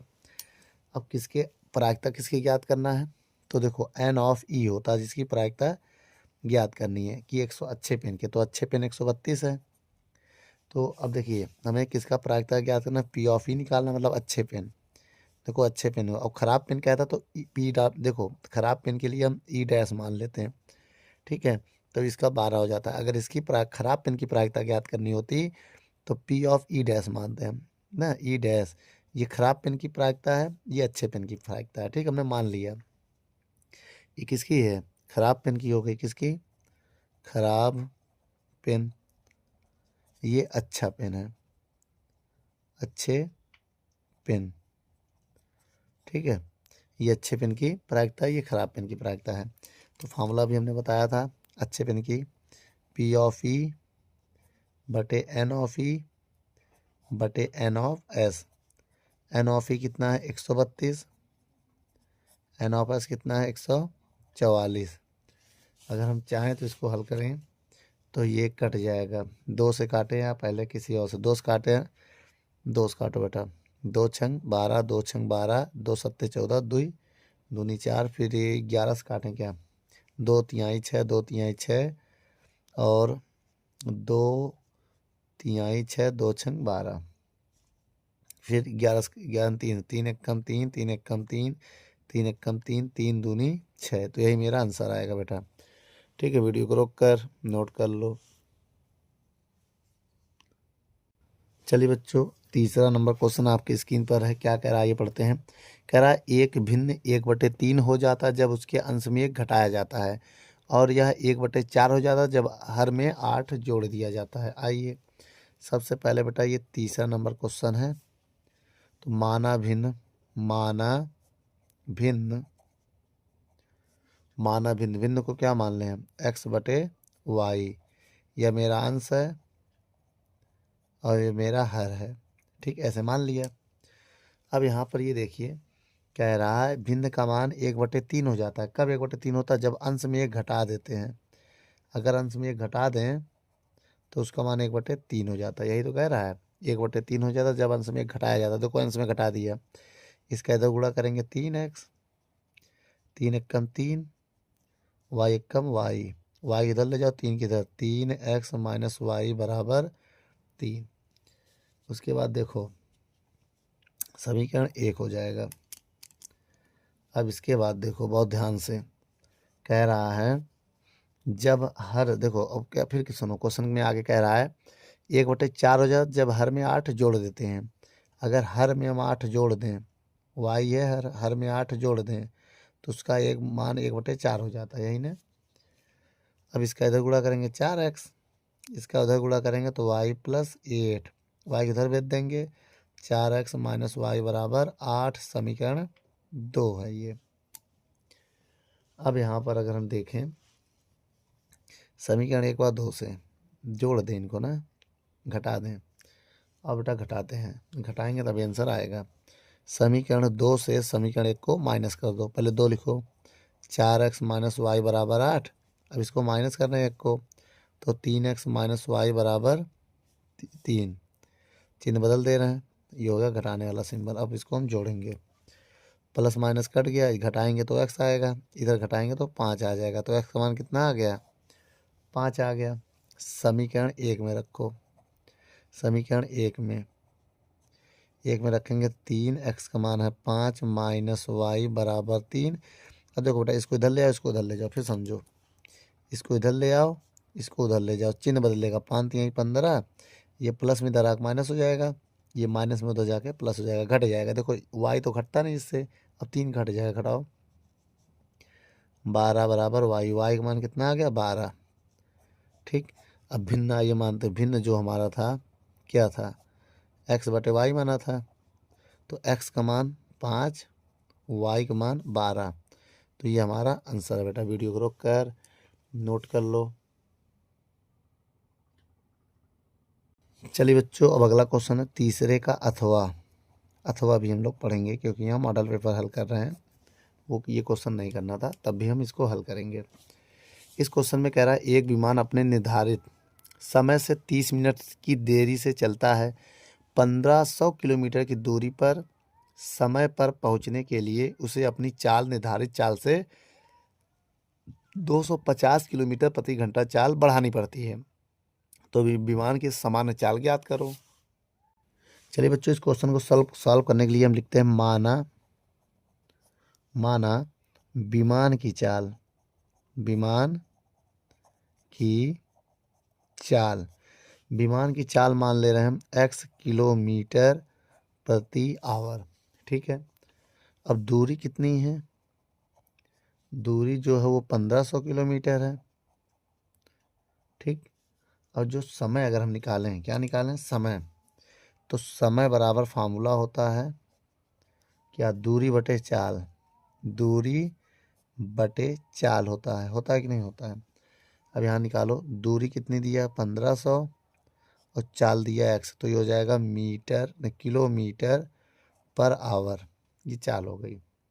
क्या निकाल रहे हैं हम, समय निकाले हैं ना, तो समय का मात्रक आवर होता है, तो ये आवर हो जाएगा बेटा। ये समय निकाले हैं, देखो इसको हम लोग T1 से लिख दे रहे हैं, मतलब किससे लिखेंगे T1, इसका मतलब T1 का मान कितना आ गया 1500 बटे x, h मतलब आवर, किसका मान आ गया समय का। अब हम क्या करने जा रहे हैं, बड़ी चाल, चाल अब बढ़ गई, तो बड़ी चाल कितनी होगी x प्लस 250 किलोमीटर प्रति आवर। दूरी वही रहेगा बेटा, दूरी में कोई चेंजिंग नहीं रहेगी। बोलो, और नई चाल में लगा समय, नई चाल में लगा समय, तो T2 मान ले रहे हैं। समय बराबर क्या होता है, फार्मूला यही रहेगा बेटा, फार्मूला में यूज करेंगे। देखो समय T, दूरी मेरा वही रहेगा 1500। चलिए बच्चों, और जो नई चाल हमारा दूरी हो गया, और दूरी बटे क्या होता है, दूरी बटे चाल होता है। नई चाल है x प्लस 250। ठीक है, चलिए बच्चों, ये हमारा T2 हो गया, किस में हो गया, आवर में हो गया ना, आवर से लिख दो चाहे से लिख दो T2। अब सवाल में क्या कह रहा है, बहुत ध्यान से देखिए। अब इस सवाल में कह रहा है जो अंतर है दोनों का, जिसका समय लगा वो कितना है, 30 मिनट है। तो हम ज़्यादा वन से कम को घटाएंगे, देखो जिसके बटे में कम है तो हम T1 माइनस T2 लिख सकते हैं। अब कितना समय लगा, 30 मिनट लगा है। ठीक है, अब आपको पता है इसको कैसे हल करेंगे। T1 का मान अगर हम रखें इसमें, T1 का मान कितना है बेटा, इसको कैलकुलेशन करना पड़ेगा ना। चलिए बच्चों, अब इसमें मान रखते हैं, जैसे T1 का मान क्या है, ये है, तो यहाँ रख दे रहे हैं, यहाँ पर जगह तो है नहीं तो रख दे रहे हैं। कितना आएगा 1500 बटे x। T2 का मान कितना है, T2 का मान है 1500 बटे x प्लस 250 बराबर 30 मिनट है ना। इसे घंटे में बदलने के लिए 60 से भाग दे दो तो ये घंटा में बदल जाएगा। ठीक है, अब 0 0 कट जाएगा, इधर एलसीएम लेंगे। अब हम देखो बेटा, अगर हम एलसीएम लेंगे तो आएगा x आएगा ब्रैकेट बंद, x प्लस 250। अब इसके बाद इसका इधर गुणा होगा, देखो 1500 कॉमन कर ले रहे हैं हम, 1500 जब कॉमन कर लेंगे तो इसका इसमें गुणा होगा, यहाँ 1 बचेगा, तो x प्लस 250, यहाँ भी -1, क्योंकि जब कॉमन हो जाएगा बेटा तो ये 1 बचेगा, तो इधर गुणा करेंगे तो माइनस का x हो जाएगा, बराबर 3 एकम 3, 3 दूनी 6, देखो कट जाएगा, 3 एकम 3, 3 दूनी 6, तो 1/2 आया। अब x से x भी कट जाएगा, x से x कट जाएगा। अब क्या करेंगे बताओ, अब इसको हम सॉल्व करने जा रहे हैं। कैसे सॉल्व करेंगे, देखो इसका 25 गुणे कितना करेंगे, यहाँ पर ये 250 है बेटा ना, क्योंकि जब देखो मेरी बात समझो, जब इसका गुणा इधर करेंगे तो 250 आएगा ये। अब आया 1500 गुणे 250 हैं। और ये वाला बटे वाला 2 इधर चला जाएगा और इसका इधर गुणा करेंगे, ये इधर चला जाएगा तो एक्स प्लस 250। अब इनका हम गुणा करेंगे बेटा, बहुत ध्यान से गुणा करेंगे। आइए देखते हैं। 15 दूनी 30, 3000 और गुणे 250 बराबर एक्स स्क्वायर प्लस 250 एक्स हो जाए।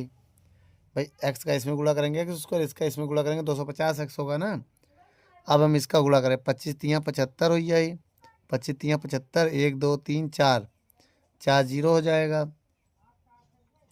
X square plus 250 x. अब हम मालूम क्या करने जा रहे हैं बच्चों, बहुत ध्यान से देखिएगा।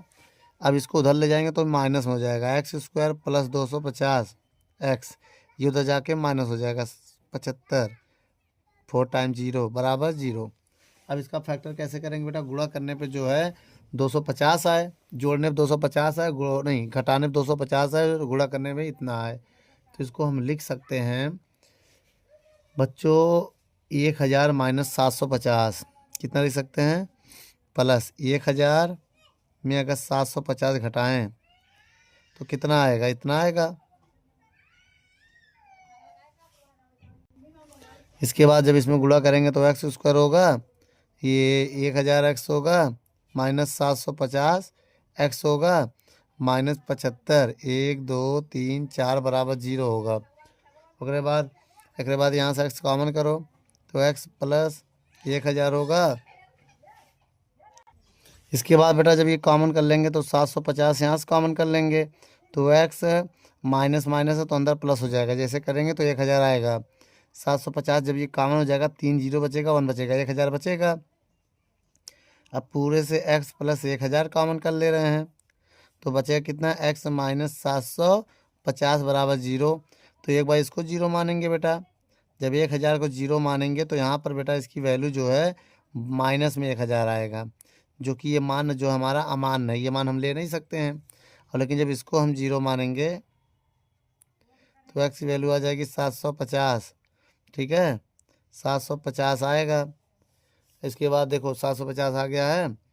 अब इसके बाद ये आंसर आ गया मेरा, ये एक्स का मान है। अब एक्स क्या था यहाँ पर आपको पता ही है, तो ये विमान की चाल है बेटा, क्या है, विमान की चाल, यही मेरा आंसर है बेटा। वीडियो को रोक कर नोट कर लो।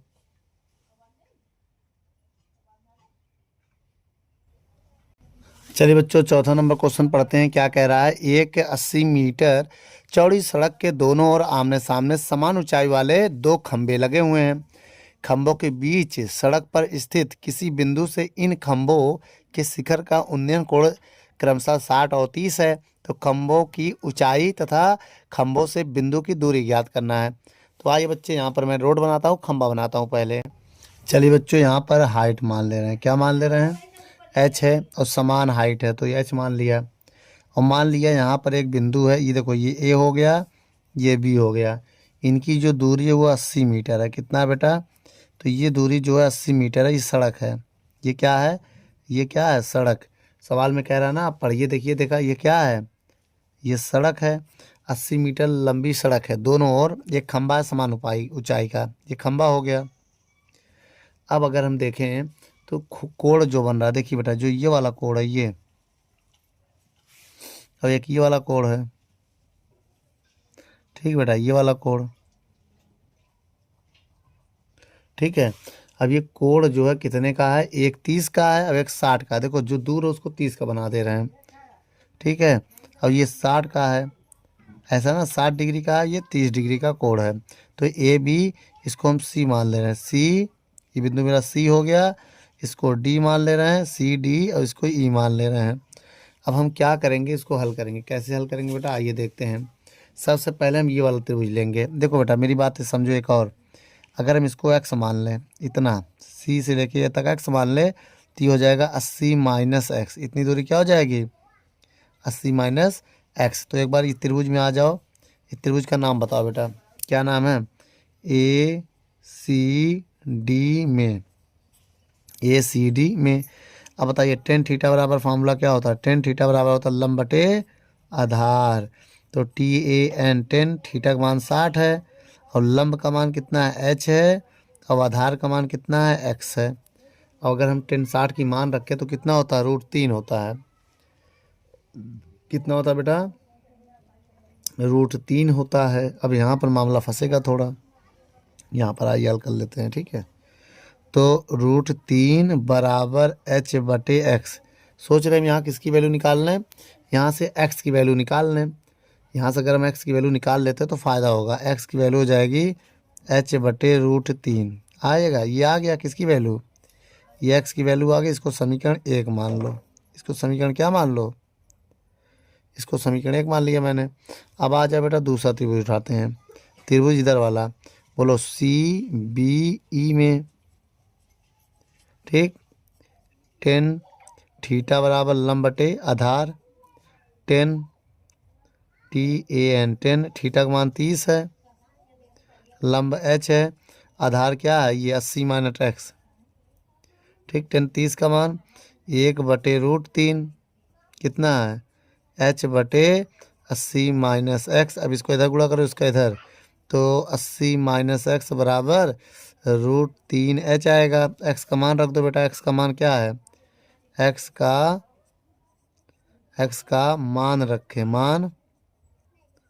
रखें। जब x का मान रखेंगे तो 80 - x की वैल्यू कितनी है, h/√3 बराबर √3h है।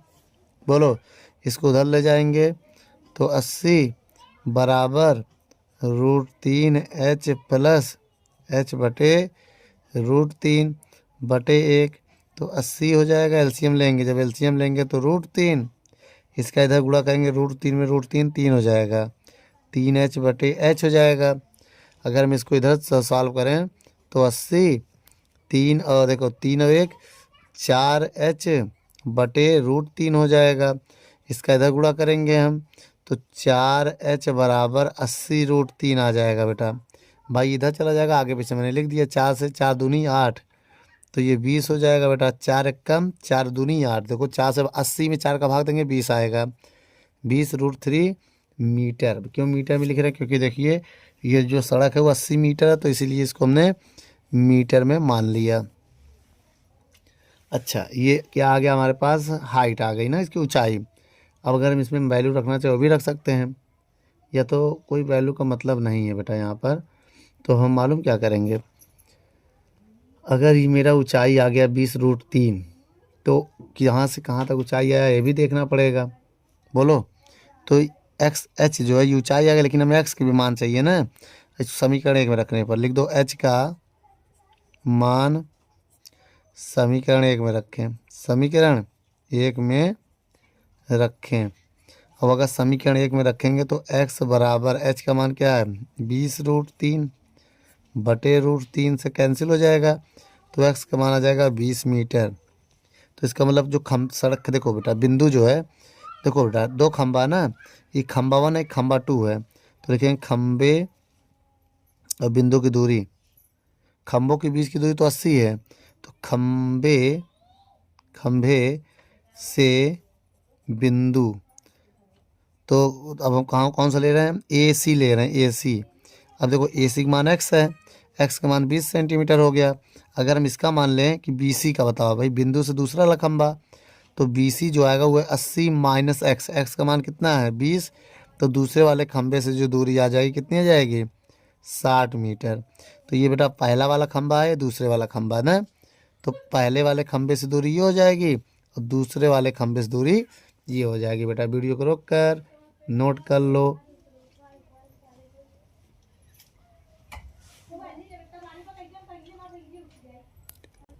चलिए बच्चों, चौथे का अथवा नंबर क्वेश्चन पढ़ते हैं। चौथे का अथवा क्या कह रहा है बेटा, इस क्वेश्चन में आपकी स्क्रीन पर पढ़िए जरा।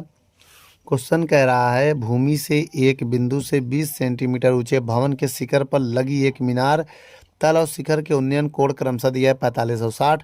तो मीनार की ऊंचाई बताना है, ठीक बेटा। आइए सबसे पहले हम देखिए बेटा, एक मकान है, देखिए मान लीजिए ये मेरे पास बिंदु A है, ये B है, ये मकान है। तो बिंदु A से जो मकान है बेटा, इस सवाल में कह रहा है वो 20 मीटर ऊंचा है, तो 20 मीटर ये हमने लिख दिया, ये जो मकान है ये 20 मीटर है, ठीक है, ये मकान है। तो मकान का शिखर, अब इसके ऊपर क्या एक बना है, अब इसके ऊपर कह रहा है, देखिए क्वेश्चन में देखिए, कह रहा है कि शिखर के ऊपर एक मीनार है, तो ये मीनार मान लिया, ये हमारे पास मीनार है, तो मीनार की ऊंचाई हम एच मान ले रहे हैं। क्या मान ले रहे हैं? एच। तो ये मकान हो गया हमारा, मकान। अब देखो इसको ऐसे मिलाएंगे, अब एक मेरे पास मीनार है, तो मीनार को हम स्केल से मिला दे रहे हैं, ठीक है। ये मेरे पास मीनार की चोटी हो गई, ठीक। अब ये मेरे पास मीनार है, मीनार, ये वाला मीनार हो गया, ये मकान हो गया। अब इनका जो कोण है, देखिए दो कोण है, देखो पहला वाला बड़ा वाला 60 होगा, जो ऊपर होगा वो 60 होगा बेटा, ये पूरा 60 है, और ये वाला कोण जो होगा वो 30 होगा। मेरी बात समझ में आया? ये 60 है, और ये 60 है, ये 30 है। ए बी सी और डी मान ले रहे हैं हम। अब यहाँ पर देखिए मैं एक फार्मूला बताने जा रहा हूँ, त्रिभुज ए ओ बी में, ठीक, टेन थीटा बराबर T A N, tan theta बराबर होगा लंब बटे आधार ना। अब देखो थीटा का मान, पहला त्रिभुज ए ओ बी लिखा है ना, ए ओ बी है ही नहीं, हमने गलत लिख दिया है।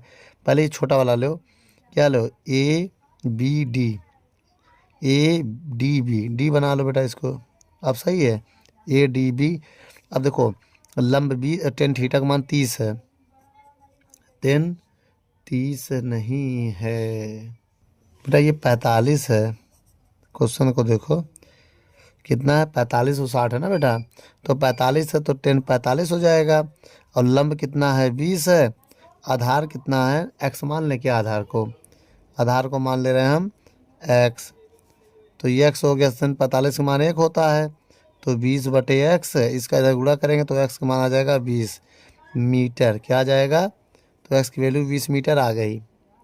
अब क्या करेंगे हम, अब ये देखो जब एक्स का मान 20 आ गया, अब दूसरा वाला त्रिभुज लो, बोलो त्रिभुज ये वाला पूरा A D O C, A D C में, अब बताओ T A N, tan theta बराबर क्या होगा, लंब बटे आधार, टेन थीटा का मान कितना है 60, लंब के मान कितना है, लंब ये टोटल होगा बेटा 20 प्लस एच होगा, 20 प्लस एच बटे आधार मेरा एक्स होगा।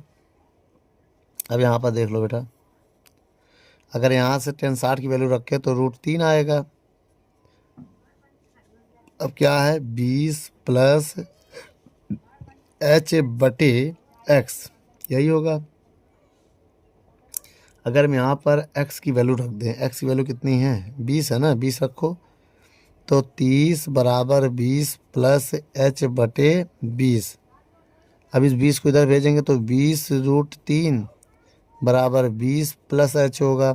अब 20 को इधर भेज देंगे, 20√3 माइनस 20 बराबर एच होगा। अब 20 कॉमन कर लेंगे तो एच बराबर 20 कॉमन हो गया, तो रूट में 3 - 1 आएगा, तो इतना मीटर मेरा हाइट है। इसका मतलब जो मीनार है बेटा उसकी हाइट कितनी है, इतनी मीटर। ठीक बच्चों, वीडियो को रोक कर नोट कर लो। चलिए बच्चों क्वेश्चन नंबर 5वां पढ़ते हैं, क्या कह रहा है इस 5वें नंबर सवाल में, आइए देखते हैं। कि लकड़ी के एक टुकड़ा दिया है बच्चों, लकड़ी के एक ठोस बेलन में के प्रत्येक सिरे पर एक अर्धगोला खोद कर निकाले हुए चित्रण पर खिलौना बनाया गया है। यदि बेलन की ऊंचाई 10 सेंटीमीटर है और आधार की त्रिज्या 3.5 सेंटीमीटर, तो इस खिलौने का संपूर्ण पृष्ठ ज्ञात करना है। तो बच्चों मेरी बात समझिएगा, चित्र आपके स्क्रीन पर दिख रहा है, तो एक बार और चित्र में बना दूं। देखिए इस चित्र में देख रहे हैं, तो जो हम लिख दे रहे हैं यहाँ पर, पहले जो जो दिया उसको देखो बेटा। हमें इसकी हाइट दिया है, कितना दिया है 10 सेंटीमीटर, त्रिज्या दिया है 3.5 सेंटीमीटर दिया है ना, और पाई का मान कितना कह रहा है यूज करने के लिए 22/7, यही। लेकिन अब हम संपूर्ण पृष्ठ निकालना है खिलौने का, तो लिखो यहाँ पर खिलौनों का संपूर्ण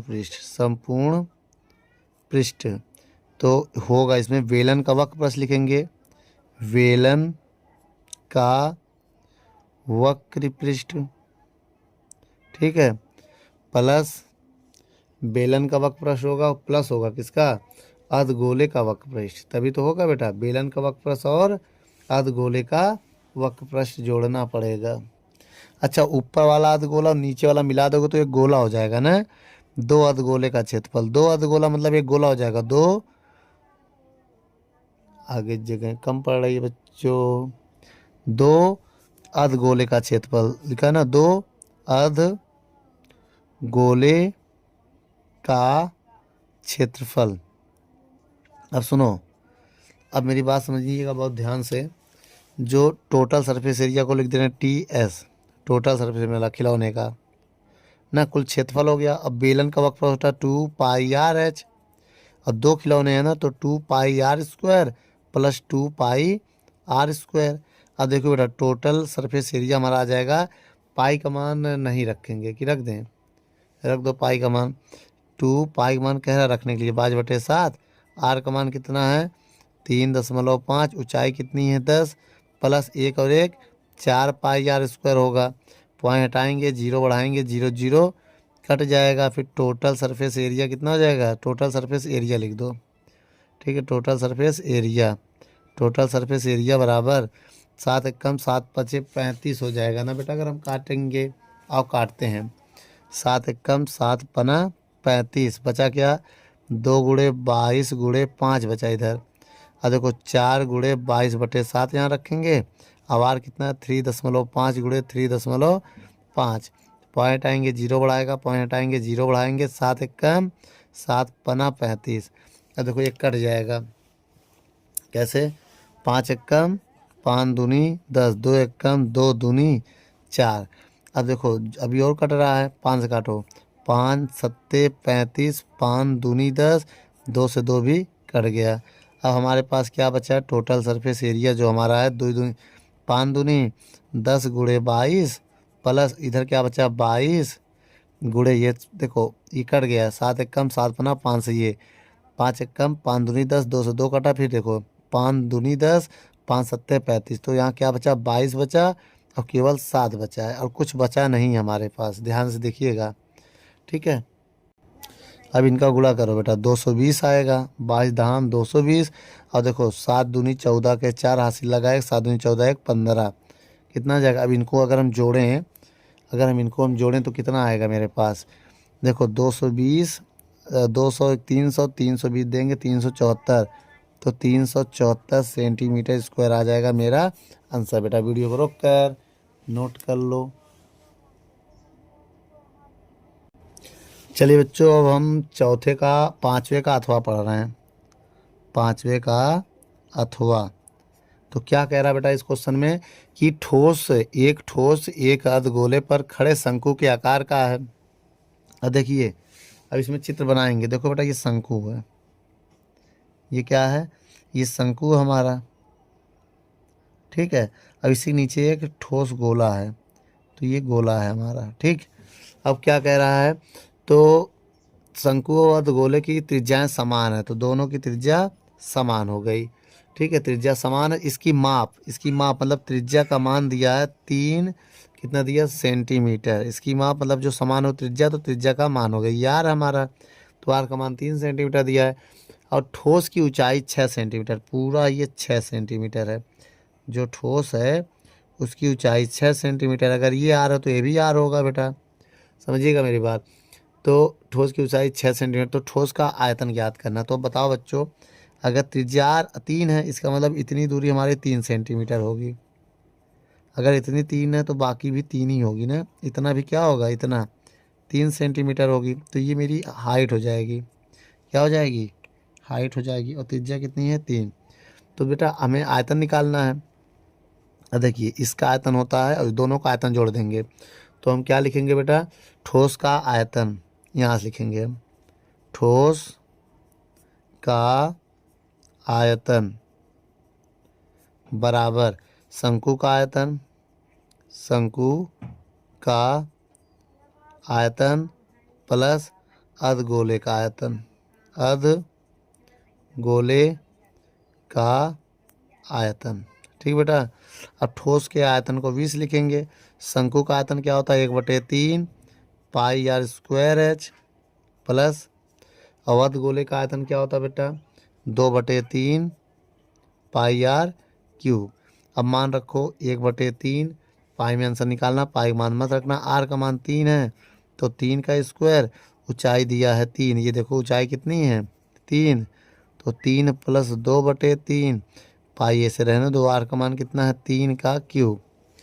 अब आइए बच्चों इसी को सॉल्व कर लेते हैं। एक 3 से एक 3 कट जाएगा, 3 का स्क्वायर 9, 9 पाई आ जाएगा प्लस। अब देखो इसको हम लिखेंगे 2 × पाई, इसको कितनी बार लिखेंगे 3 × 3 = 9, 3 को 3 बार लिखो ताकि एक 3 से कट जाए, अब बाकी गुणा कर दो। 9 पाई प्लस 3 × 3 = 9, 9 दूनी 18 पाई हो जाएगा। कितना हो जाएगा बेटा 18 पाई, और 9 पाई कितना आएगा 27 पाई आ जाएगा। 27 पाई सेंटीमीटर क्यूब। बच्चों ये मेरा आयतन है। वीडियो को रोक कर नोट कर लो।